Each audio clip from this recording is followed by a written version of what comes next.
You know, I've never met Donald Rumsfeld. I've never talked to Donald Rumsfeld. It is a great... How are you?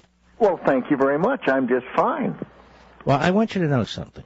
I want to thank you, and I know there are millions of people listening who agree with me. I want to thank you for your leadership before, during, after 9/11. Many Gold Star families are good friends of mine. Many people who served under you are good friends of mine. And I just wanted to say that because I've never met you. I've never talked to you. I don't know if I ever will again, but thank you very much, sir. We appreciate it. Well, I appreciate those words. I have to say that it was a real privilege to be able to serve with these wonderful men and women in uniform who volunteer to protect our country, and God bless each one of them. Now, the book you've written, Known and Unknown, and Memoir, this is a fascinating book. I mean, how long did it take you to write this book? It took 4 years and a lot of work, but I've enjoyed it. I felt it was important, given the fact that I had a very rich archive and was able to take the time. We've created a website where we've put a great many of the memos.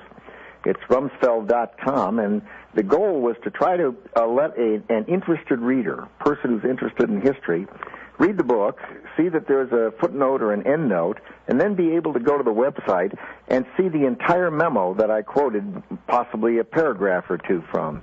And I think it ought to give people, serious people, a chance to really understand how decisions are made and the kinds of complex problems people face and the reality that information is generally imperfect and incomplete. But it was a wonderful experience. I enjoyed it. I should add that all the proceeds that I received from the book are going to go to the troops and their families and the wounded. Oh, that's great. And, you know, it's good because what you've done here, you didn't leave history to those who rewrite history, did you? You wrote the history as it is, so anybody who really wants to understand not just about your life, but the various events you were involved in throughout your rather remarkable life, there it is. It's in the book and the website. I got to ask you a question. Yes. Before we go. You worked with many presidents. Which one was your favorite? The word favorite leads me to answer probably Gerald Ford, because he was the only president that I worked with who was a personal friend. We had served together in the Congress. I'd worked hard to help elect him minority leader. And there was a relationship that was quite different from my relationship with a good many other presidents who I had great respect for, Richard Nixon and Ronald Reagan and George W. Bush. These are all people who obviously, if they become president of the United States, are distinguished and capable individuals. But the word favorite, I have to say, goes to a personal friend. Because he was your buddy. Well, we worked together very closely in the Congress, and when you're chief of staff of the White House for a man who never ran for president, the only one who never ran for president or vice president to serve as president, it is a very close relationship that develops. I've got to play a clip for you today. This isn't in your book, obviously. The head muckety-muck of all the intelligence agencies, James Clapper, he made a statement today in front of the House Intelligence Committee. I need to have your take on this relating to the Muslim Brotherhood in Egypt. Cut 5, Mr. Producer, go. The term Muslim Brotherhood is an umbrella term for a variety of movements. In the case of Egypt, a very heterogeneous group, largely secular, which has eschewed violence and has decried al-Qaeda as a perversion of Islam. Right. All right, stop there, Mr. Producer. So he says it's largely secular and has eschewed violence. Is he talking about the same Muslim Brotherhood that I'm aware of? I would guess, I didn't hear the clip, the full hearing, but I would guess that others who would hear that would differ in that characterization, unquestionably. I don't know who else was in the hearing, but I would suspect that people knowledgeable about and who come from our U.S. intelligence community would have a quite different characterization. He's backed off of that a little bit. Not a lot. I mean, it's just crazy stuff. All right, let's get back to your book here. But I wanted to know your take because, I mean, you've dealt with these groups. You've had to battle these groups, in effect. So it had to come as somewhat of a surprise for you to hear that, didn't it? It does indeed. Of course, I don't know the full context of what he said, but had I been sitting next to him, I think I would have allowed his how that would not be the way I would characterize the Muslim Brotherhood. All right, believe me, it was as stupid as it sounded, but that's okay. All right, so I want to ask you a couple other questions. Excuse me, first, was he criticized for it? Oh, yeah, and he's being criticized after the fact, too. Yeah, I'm not surprised. Yeah, because it's really silly. Now, you're also close to Dick Cheney, obviously. Tell us about that relationship. I heard he was an intern or something on Capitol Hill at some point. Well, I just left him a few minutes ago.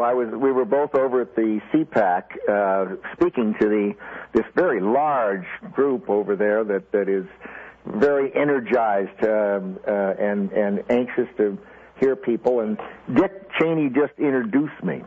But the background is this. In the 60s, I served in Congress, and a young PhD student from Wyoming, who was going to school in Wisconsin and had his master's and was working on a PhD, won an American Political Science Association fellowship, and they needed to then interview people to try and get a job as an intern, an unpaid intern in a congressman's office. And Mo Udall of Arizona and I were speakers at this APSA fellowship program, and the next thing I know, this young fellow named Cheney wants to come in and see me and become an intern. And wasn't looking for an academic policy wonk at the moment. I was looking for a lawyer, so I didn't select him, and he's been teasing me about it ever since. That is funny. But about 3 months later, I resigned to go in to Richard Nixon's cabinet. And he wrote a terrific memo for me explaining what he thought I ought to do. And I ended up hiring him a few months later. And we worked together off and on in a whole host of tasks. And let me tell you, as a person in the George W. Bush administration, watching Dick Cheney serve as vice president, our country was very, very fortunate. This is a fine, talented, dedicated patriot. I'm a huge fan of his. Now, let me ask you this. Talking about Richard Nixon, what was your reaction to Watergate? It was heartbreaking.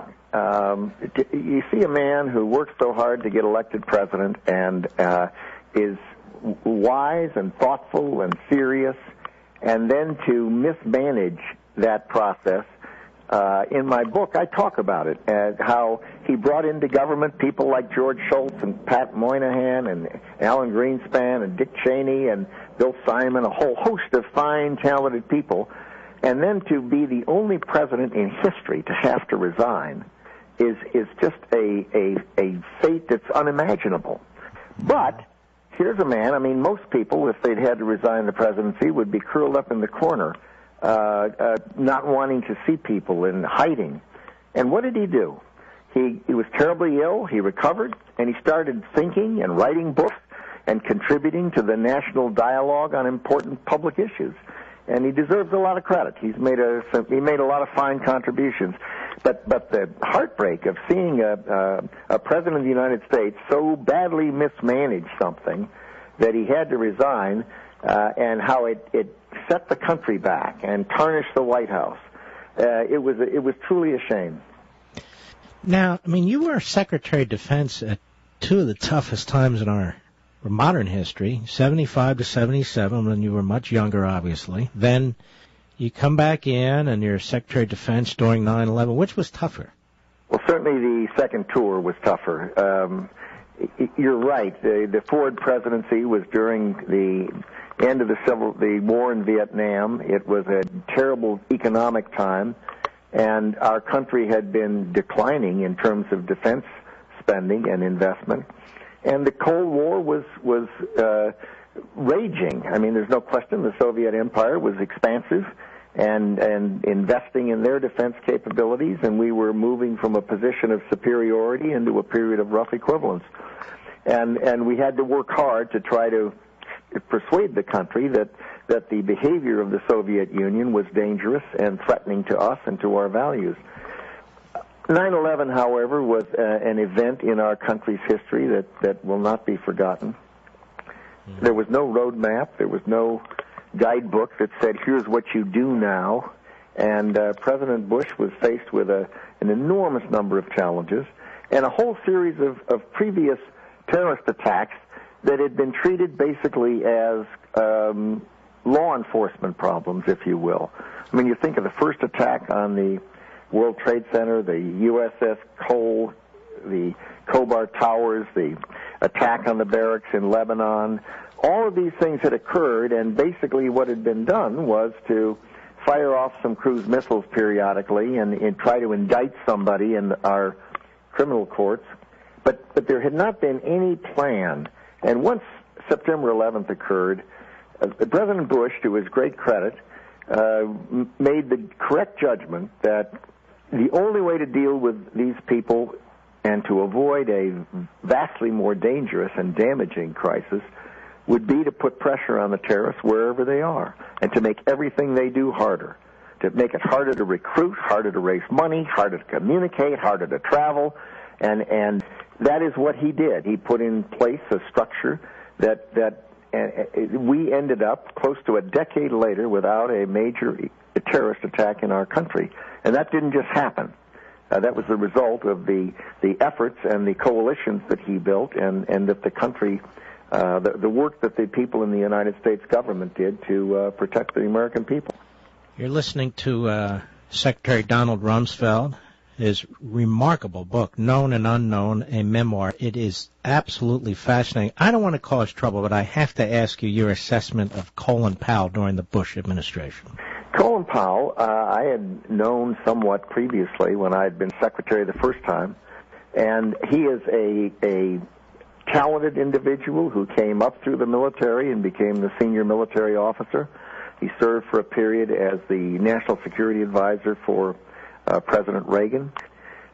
He is a person that I respect and enjoyed working with. The problems, of course, in any administration, we've seen problems between, George Shultz and Cap Weinberger, or Kissinger and Schlesinger, or Kissinger and Rogers, or Brzezinski and Vance. People in those jobs have different views, and I had different views from Colin on occasion. And one of the problems we had was a lot of the people in his department were leaking and damaging, in my view, the administration, harming it. And it was unfortunate because it led to the appearance of disarray. He, however, I think, has gotten a bum rap. The speech he made at the United Nations, he believed every word of it. He spent a lot of time working on it. He worked with George Tenet and Condi Rice in developing it.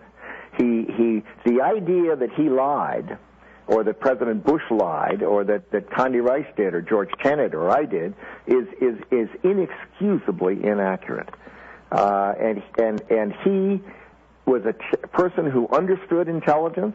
He worked hard on it, and he believed every word he said. And the fact that it turned out that the large stockpiles of weapons of mass destruction were not located, the reality remains, according to the Delfer report, that there were, in fact, the competence to develop them. There were the ability to rapidly expand their WMD, and we were dealing with a man who had used weapons of mass destruction against his neighbors and against his own people. Mm-hmm.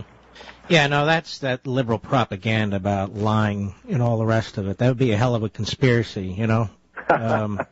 Well, Secretary, I want to thank you very, very much. And maybe when you're done being interviewed by all the backbenchers, you'll come back here and we can talk more about this book. There's way too much in here. One interview doesn't cover it all. And it is a terrific book, Known and Unknown, a memoir. We have it linked on my social sites, linked on marklevinshow.com. Go to Amazon.com directly if you want, any major bookstore. Mr. Secretary, God bless you and thank you very much. Mark, thank you so much. I would be delighted to come back on your program any time that it's convenient for you. And thanks for all you do. All right, thanks again. You take care. Definitely need him to come back. There's too much stuff in this book. And I have plowed through it, and let me tell you something. It is absolutely fascinating. And he's very blunt in talking about the people and issues and so forth. You'll really enjoy it, in my humble opinion.